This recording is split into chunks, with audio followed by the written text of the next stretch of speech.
নবীজির ইন্তেকালের সময়কার হৃদয় বিদারক ঘটনা। হিজরতের ১০ম বছর। ইসলামের আলো চারদিকে ছড়িয়ে পড়েছে। হজরত মুহাম্মদ সাল্লাল্লাহু আলাইহি ওয়াসাল্লাম শেষ হজ সম্পন্ন করে মদিনায় ফিরে এসেছেন। তখনও উম্মতের জন্য তার চিন্তা ছিল গভীর। মমতার ছায়ায় সব সাহাবীকে আগলে রেখেছিলেন তিনি। কিন্তু এর কিছুদিন পরেই শুরু হয় তার শারীরিক দুর্বলতা।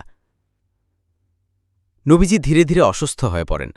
তার শরীরে জ্বর ও মাথা ব্যথা শুরু হয়। প্রথম দিকে তিনি সাহাবীদের সাথে নামাজ আদায় করতেন, কিন্তু জ্বরের তীব্রতা বাড়তে থাকলে তিনি মসজিদে যেতে পারতেন না। তখন তিনি সাহাবীদের নির্দেশ দেন যেন তার পরিবর্তে আবু বকর রাদিয়াল্লাহু আনহু ইমামতি করেন। এ ছিল এক প্রকার ইশারা যে নবীজি বিদায় নিচ্ছেন। কিন্তু সাহাবীরা তখনও বুঝে উঠতে পারেননি এই পৃথিবীকে বিদায় জানানোর সময় কতটা নিকটে এসেছে। নবীজিকে ফাতিমা রাদিয়াল্লাহু আনহা দেখাশোনা করতেন। তিনি তার বাবার কষ্ট দেখে অঝরে কাঁদতেন। নবীজি তখন বললেন, হে ফাতিমা, তুমি কাঁদো কেন? আমি পৃথিবী ছাড়লেও তুমি আমার পরিবারের মধ্যে প্রথম ব্যক্তি হবে যে আমার সাথে সাক্ষাৎ করবে। এই কথা শুনে ফাতিমা রাদিয়াল্লাহু আনহা কিছুটা শান্ত হন।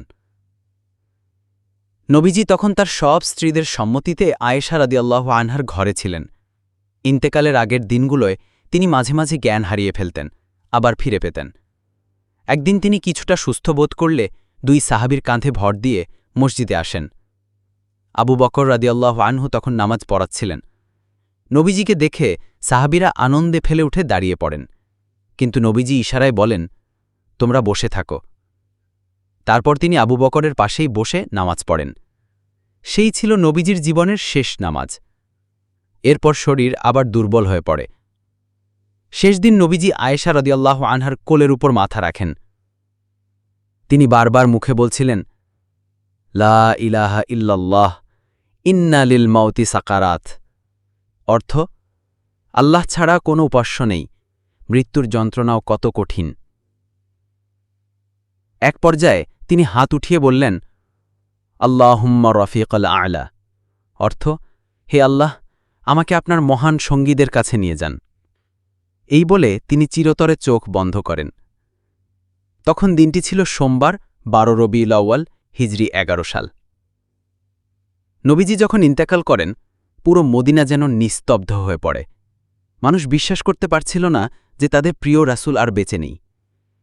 ওমর রাদিয়াল্লাহু আনহু তা এতটাই বিচলিত হয়ে পড়েন যে তিনি বলেছিলেন, যদি কেউ বলে মোহাম্মদ মারা গেছেন, আমি তাকে হত্যা করব। তিনি বিশ্বাসই করতে পারছিলেন না।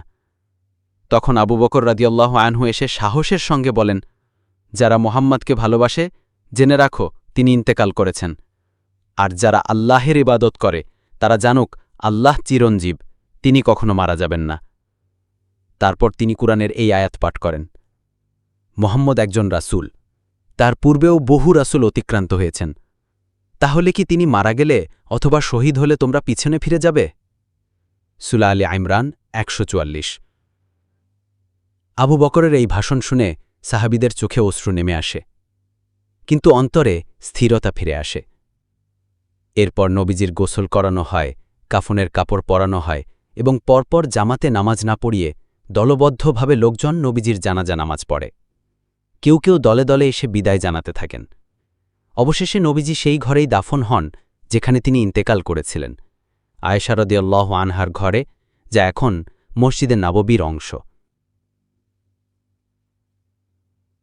শেষ কথা, নবীজি পৃথিবী থেকে বিদায় নিয়েছেন, কিন্তু রেখে গেছেন আল্লাহের দ্বীন, রেখে গেছেন তার সুন্নাহ আর তার উম্মতের জন্য অশেষ ভালোবাসা।